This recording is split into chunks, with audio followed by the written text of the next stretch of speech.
Hey, I'm Saxon and this is my Unit 1 project.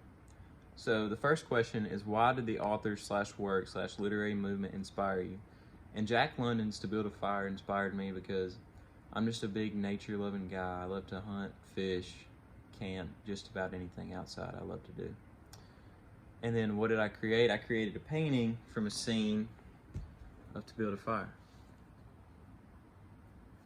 And of course we've got the frozen Yukon with the mountains and the frozen pine trees and the man and his dog sitting beside the fire.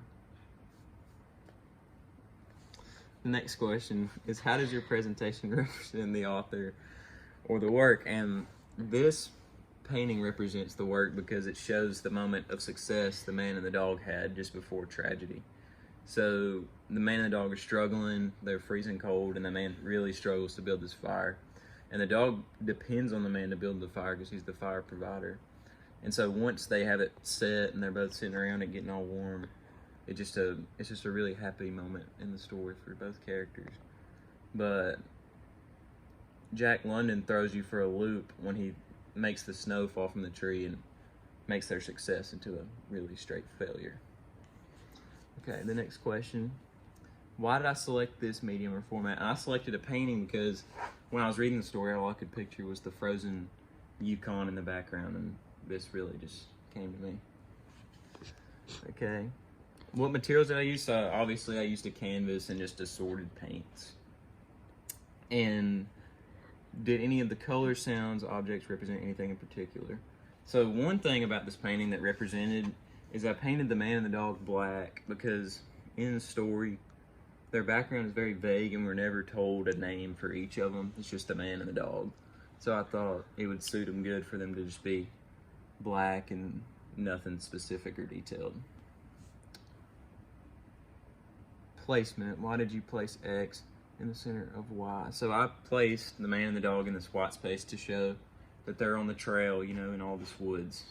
And under the tree, obviously, to show that the snow is going to fall from the tree and put out the fire. What did you want to capture? And so basically what I've already told you, I wanted to capture the moment of success before tragedy struck.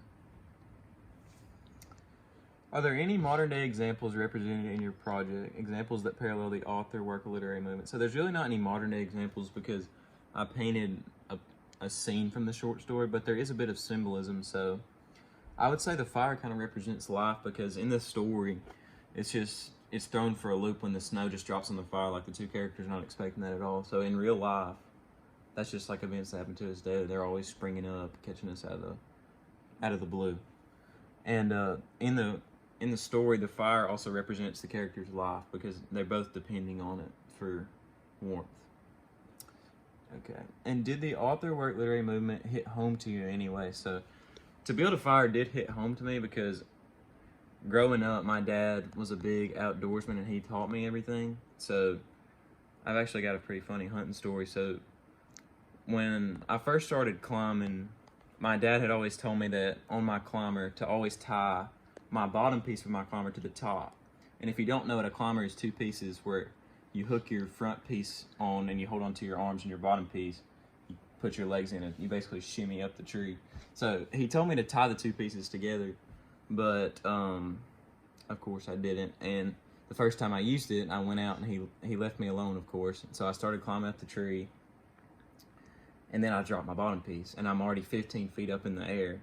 So I'm just hanging by my arms with no bottom piece. And so this is a really scary moment in my life because I'm hanging from this tree 15 feet up. And so I call my dad and he comes and he climbs up the tree and brings me my piece. But that really taught me a lesson. And it's just like in the story, how the man didn't listen to the advice of the older man who told him not to travel alone in those kind of conditions. So it's like he should have listened to the advice and I should have listened to the advice. So it did hit home to me in that way. And here's the painting one more time. And this is my Unit 1 project. Thank you.